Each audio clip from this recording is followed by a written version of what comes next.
a birth is the beginning of something new. And I think many of us, we all can probably think of different births we've experienced. There's many different types of births. The birth of a new job, the birth of a new idea, the birth of a new circumstance, the birth of a new relationship, the birth of a child. And births, the beginning of something new, when we experience something like that, it has an impact on us and others. Sometimes a birth has the power to deepen our understanding of life and our perspective on life. The picture you see up there is one of 4 pictures that hangs in my office. And the first picture in this series is actually a picture of my baby hand in my dad's hand. He did that for me, and he did that for my 2 sisters. And it was a tradition that I was aware of, and so when my children were born, I thought, what the heck, might as well continue that tradition on. And so I did the same thing for my 3 children. This is one of those 3. And what started as a tradition and just a snapshot in time has transformed over the years. As I look at those pictures as they hang in my office, all 3 of them, I can't help but think about the impact that they have had and continue to have in my life, and how each of those births have deepened and changed my perspective on life. And that's what the birth of Jesus is meant to do as well. Not just impact us, but deepen our understanding of life and what life is all about. And in John chapter 1, which was just read a little while ago, we're invited to take a deeper look into life itself. Luke 2 is what you traditionally hear on Christmas. We heard, for those of you that attended Christmas Eve services yesterday, that's what you heard. You hear about the angels, the shepherds, Mary and Joseph. In John chapter 1, God starts to peel back the onion a little bit, and we just take a look at that baby and we start to ponder what exactly that birth means for us. And today I really invite you to ponder what that means for our lives. There are actually 3 births in John chapter 1 that we're invited to take a look at. And you find that Jesus, that baby boy, is the connecting tissue for all 3 of those births. The first birth is the birth of creation itself.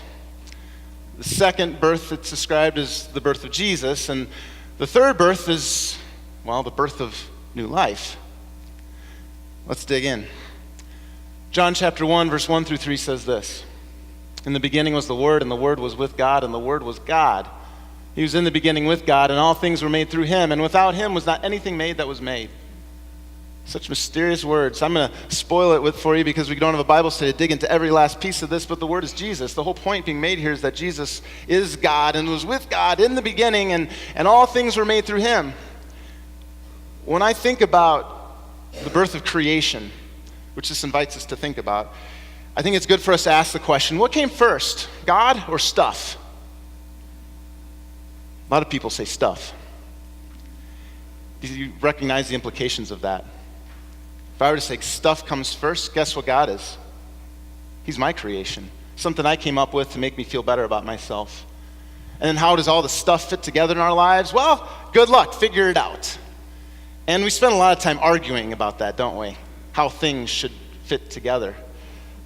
But in John chapter 1, which you're given, is the answer. What came first, God or stuff? God came first, and what that means is stuff has a design and order, how things are meant to fit together. God was in the beginning, and he put this stuff into motion, and he tells us how everything is supposed to fit. So life itself is all about doing the right things then, right? Putting stuff in order. Is life found in doing the right things? Leaving here today and then putting the stuff together and making sure it fits together just right? Well, the answer is a yes and a no. If you open up the Bible, you find out that God gives us a picture of what his design should look like. In the 10 Commandments, you get that. Jesus summarized it in 2 commands. Love God, love your neighbor. I'm meant to have a relationship with God, and as I have a relationship with God, that's going to flow into my relationship with other people. So I understand and learn what love is from God because he loves me and he cares for me, and then I seek to love and care for others in my life. So in a sense, the answer is yes. But the no is revealed very clearly in probably many things that led up to this day, this week. On Friday, on the 23rd, my family, we like to have a pizza night. And so we discovered that we didn't have cheese or toppings on the 23rd. And so I thought, hey, I'll go down to our lake store. It's just down the road. And I didn't really like the cheese that I saw there. That was our shortcut. And so I told my wife, I'm going to go to Meijer. She said, good luck. I'm a man, I can handle this, right? So I'm going to go. I went out to Meijer, and the line was like to the back of the store. I got my cheese. I got my mushrooms, because I'm going to put everything together and make it just right so we can enjoy our evening. Guess what? A lot of other people had that idea. And as I'm waiting in line, I'm looking around at all these people that are they're trying to figure out how they're going to make their Christmas just perfect, just right, because I got to get that last gift, or I got to get that food so everything can be prepared and everything can be just right. But as I'm looking around, everybody's absolutely miserable. A woman walks up to the line right in front of me and she blurts out an expletive. In front of me, I see somebody at the manual checkout line with a full family, 3 kids, and they're trying to pay for things with coupons while the poor Meijer person working on Meijer is trying to come up and help him like 3 times, and you can tell the dad's like getting uncomfortable because he's got this huge line back here and everyone's looking at them. And then the next guy in line, he had like 2 sodas and a package of meat, and so he's looking at him like, oh yeah, I'm just gonna get through this right away. So as soon as they're done and they're like, we're free, he walks up there with his soda bottle and he's like, swipe. And he does this like to make sure everybody knows it's not his fault. And he swiped, and so the lady comes up, and he finally gets checked out, and he goes. And guess what happened when I walked up to my station? Thank you for shopping. I'd like to buy my stuff now. So my turn, yes. You know, isn't that just a great illustration of how the world is? We try sometimes to do all the right stuff, and yet despite our best efforts, we live in a broken, sinful world. And despite our best efforts, it can be an absolute disaster. Let's go back to John. And the Word, Jesus, became flesh and dwelt among us. And we have seen his glory. Glory is of the only Son from the Father, full of grace and truth. And earlier it says this, in him, in Jesus was life, and the life was the light of men. We find ourselves paralyzed all too often in the present. Because we're thinking about the past, we're weighed down, buried by things we've done. It prevents us from doing the things we should do sometimes in the present. And oftentimes, we find ourselves in the present, such as in the case of Meijer, thinking about what we need to do, what we need to get doing, and we have a hard time living right now because I'm afraid of what's going to happen next, or I want things to happen next at my pace or how I want them to happen. You know, the sinful world that we live in teaches us this. We are limited in what we can do. And the birth of Jesus helps us to understand life. Imagine people this Christmas who are stuck. Maybe you're stuck. Imagine a husband, well, used to be, sitting in his living room on Christmas by himself for the first time. He got lost in his priorities, and over the years, his distance between himself and his wife grew and grew and grew, and at the beginning of December, she served him divorce papers. Now he sits there by himself, left with nothing but to ponder all the mistakes that have been made. Think about a young woman who watched all her friends get married, and she just wants a husband. She's tired of being alone. But she can't make anybody fall in love with her. And she can't make herself fall in love with somebody else. And so here on Christmas, she's left to be reminded regularly of how she's by herself. Think about a family struggling to pay the bills, struggling to keep jobs, struggling to keep their marriage. And Christmas just amplifies all of those things. And they look at each other, and as all the Christmas carols and all these things that they're hearing are blasting through the stores and on television, all they can think about is what's wrong. Think about an elderly gentleman laying in bed at home while his wife is rocking in a rocking chair reading next to him. He's been diagnosed with cancer, and the doctor says he doesn't have much longer to live. He lies there and thinks about life. But the other thing he also can't help but think about is how he doesn't think he's going to get out of this bed ever again. He's scared, he's not ready. In all these circumstances, we ask the question, what can I do? And the answer, in that moment, is nothing. But Jesus was born. God knows this. He said, yes, this is the way things should be. This is the order. This is the way everything should look. But he looks at each of us. He sees the messes that we are. He sees us standing in the present, paralyzed, saying, what can I do? And he broke into this dark world. He broke into this dark world, and he shines a light for all of us. That's Jesus.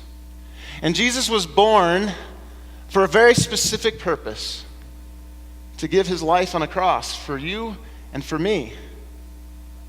And ultimately, not just to die, but to rise again.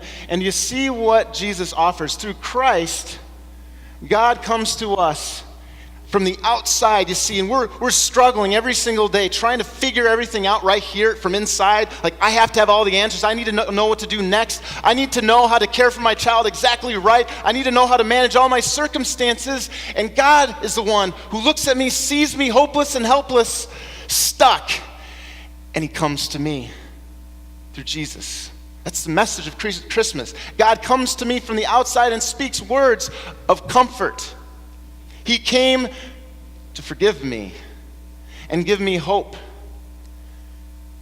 And that means something right now. I'm guessing many of you are familiar with John 3:16. For God so loved the world that he gave his one and only Son, that whoever believes in him will have eternal life. Jesus talks about life all the time, but we're oftentimes thinking about the future. I will live forever. Jesus promises that's true. But do you understand that when we receive the grace of Jesus, his invitation is to live not 10 years down the road or just past my own death, but to live right now. That leads us back to John. To all who did receive him, who believed in his name, he gave the right to become children of God. It says elsewhere in John 1 that Jesus is the life and light that enlightens all people. Third birth is new life. And there's no better way that I can illustrate this than telling you a story, I think. And I asked permission to tell this story. I should say this up front. We have a member of Shepherd of the Lakes, and also a regular attendee at Genesis Community, who doesn't have a whole lot. Sits at home on a regular basis by himself. Virtually all his family is gone. Most have died. The family does have, for the most part, lived far away, and so he's left to live by himself at his house every day. It's very lonely. He found a family here, Shepherd Lakes, Genesis Community. You have no idea what this community, what this congregation can mean for people. On the weekend of our Christmas cantata, I noticed, and not just me, but several other people noticed he wasn't posting on Facebook very much, and that always kind of gets my attention because he posts quite a bit. And so between cantatas, I ran to his house to check on him, and I found he was in a bit of a funk. He looked at me and he just said, I feel like a waste of space. He said, I didn't tell you this. He not only is without family, but his health is failing. His COPD, which is a breathing health issue that gets worse and worse and worse, and he also has heart issues. And so every day, oftentimes he finds himself asking questions, is this the last day I'm going to be able to leave my house? And he just looked at me and he said, all I do is I sit here. I can't go anywhere, and this isn't living. I said, well, first of all, there's a couple things you need to remember. You need to remember that you do have people who love you and care for you. A bunch of people even asked me about you. That's why I'm here. You're not by yourself in that sense. Most importantly, God. He's with you. That's the whole message of Christmas, that God comes to you, okay? He comes to you, and he loves you. And I know you're feeling bad that you know, you're angry at God right now because of your circumstances, but do you believe that Jesus gave his life for you on a cross? Yes? You're forgiven. God loves you. You're a little scared about tomorrow, though, right? It's kind of why you're paralyzed. You're like, what am I doing here? What's going to happen tomorrow? Well, guess what? Jesus gives you hope. I looked at him and I said, you know what? You can live right now. You can live right now. He said, how? I said, by God's grace, you can stop fretting about the past and the future. You can live right now, and you can ask the question, what can I do for the people who've been loving me? There are a bunch of people who have cared for him in a variety of ways. Taken him out to breakfast, done grocery shopping for him, visited him. And I said, you know what? God has given you the gift as an amazing artist. It's true. Instead of sitting here and being depressed, think about how you can use that gift to be a blessing to others. He's like, okay. Yeah. Honestly, I thought I was giving him a pep talk.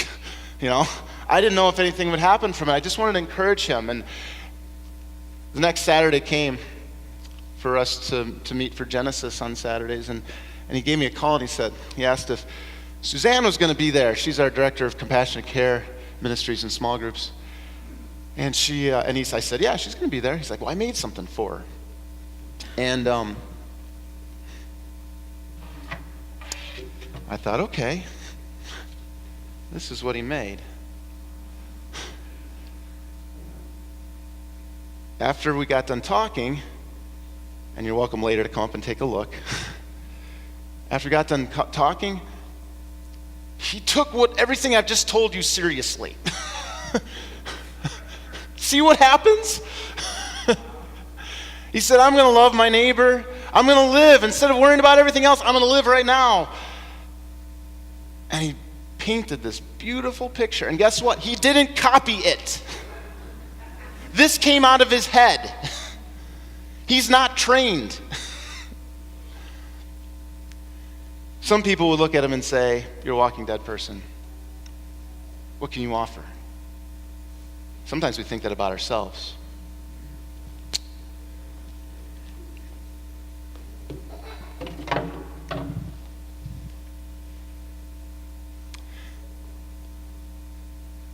Jesus is life. Yeah, God wants us to do the right things. He calls us to order our lives according to his design. But Jesus is life because he enables us and strengthens us to live right now. Today, we don't just celebrate the impact that Jesus has on our lives. We don't just celebrate the deeper understanding we have of life. We celebrate Jesus' life because he is our life. And through him, we can live right now. May we go and do so for Jesus' sake. Amen.